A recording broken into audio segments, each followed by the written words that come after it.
आता काय कोणाचा ठाव ठिकाणा सांगताच येत नाही, कोण कोणत्या पक्षात आहे, कोण कोणाच्या मागे आहे, अशी सध्या राजकीय परिस्थिती झाली आहे.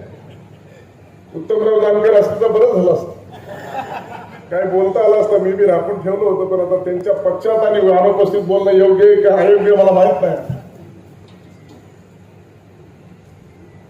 आता ईव्हीएम मशीनचा घोटाळा झाला म्हणून 4 वेळा निवडणुकीत हारले, तेव्हा घोटाळा झाला नाही. 5व्यांदा निवडणुकीला निवडून आल्या घोटाळा झाला म्हणले.